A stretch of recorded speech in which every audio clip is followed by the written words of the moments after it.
என் அம்மாவின் சுவைக்கு உங்களை அன்புடன் வரவேற்கின்றேன். இன்னைக்கு நம்ம பார்க்க போகிறது மசாலா கடலைங்க.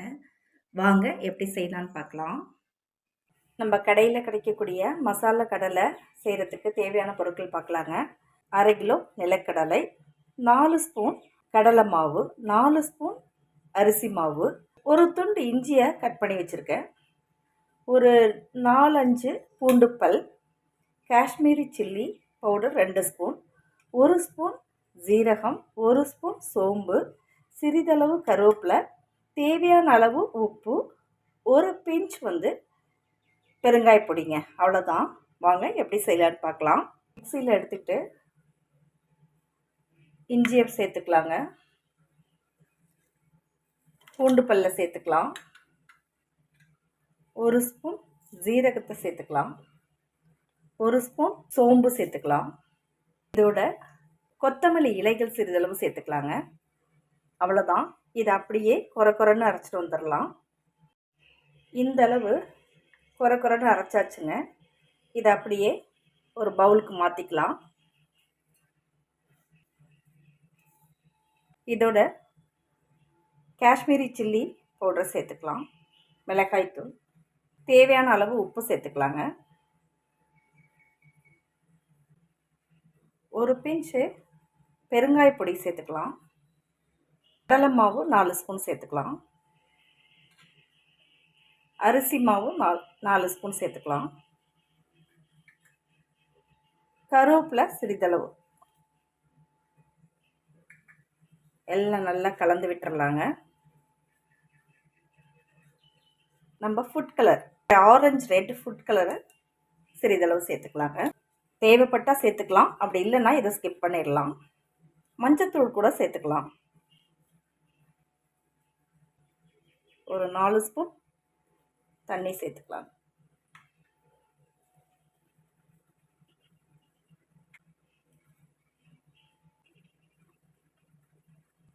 இப்போ இதோட நம்ம எடுத்து வச்சிருந்த கடலையை சேர்த்துக்கலாங்க.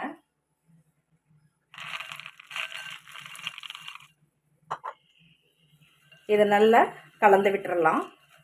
இந்த மசாலாலாம் இந்த கடலையோட கோட்டாகணும். தண்ணி பத்தாது, கொஞ்சம் சேர்த்துக்கலாம்.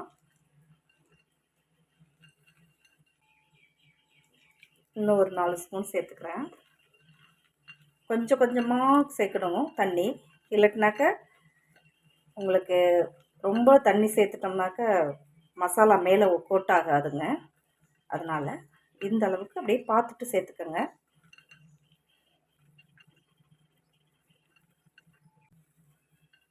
உப்பு சரியாக இருக்கான்னு பார்த்துக்கோங்க. அப்படி பத்தலைன்னா உங்களுக்கு சேர்த்துக்கலாம். இந்த அளவுக்கு நல்லா கலந்து விட்டுறணுங்க. நான் உப்பு பார்த்தேன், சரியாக இருந்துச்சு, எனக்கு பத்தலைன்னா சேர்த்துக்கலாம். இந்த மாதிரி தனித்தனியாக உதிரியாக இருக்கிற மாதிரி இருக்கணுங்க. அது அவ்வளோதான். அருமையாக கடலையை பிசைஞ்சாச்சு. இதை எண்ணெயில் போட்டு எடுத்துட வேண்டியதாங்க. அடுப்பில் வானல் வச்சு ஆயில் நல்லா காஞ்சோனையும் டக்குன்னு மேலே வரணும். இந்த அளவு காஞ்சோனையும் மசாலா தடவி வச்ச கடலையை போட்டு எடுக்கலாங்க. இப்படி கோட் பண்ணி அப்படியே மேலே பட்டிருக்கணும். மசாலா நல்லா பட்டிருக்கணும் ஒவ்வொரு கடலையிலையும்.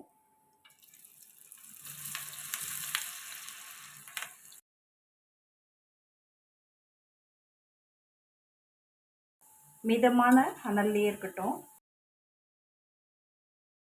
எல்லாம் ஒன்றோட ஒன்று ஒட்டாமல் உதிரியாக இருக்குது. அதே மாதிரி கடலை மேலே நல்லா கோட்டட் ஆகிருக்கு பாருங்கள். இந்த மாதிரி இருக்கணும். அவ்வளோதான். நல்லா வெந்துருச்சு, எடுத்துடலாம். எல்லா கடலையும் இதே போல் செஞ்சு எடுத்துடலாங்க. அடுத்த செட்டை போடலாம். நல்லா வறுபட்டுருச்சு, எடுத்துடலாம். கடைசியாக கொஞ்சமாக கார்னிஷிங்காக கொஞ்சம் கருவேப்பிலை எடுத்துடலாம். அருமையான மசாலா நிலக்கடலை ரெடிங்க. இந்த மாதிரி ஏர்டைட்டட் பாக்ஸில் போட்டு வச்சிட்டிங்கனாக்கா இதை ஒரு டீயோட சாப்பிட்டா ரொம்ப டேஸ்ட்டாக இருக்குங்க. இதே அளவுகளோட நீங்களும் உங்கள் வீட்டில் மசாலா கடலை செஞ்சு அசத்துங்க.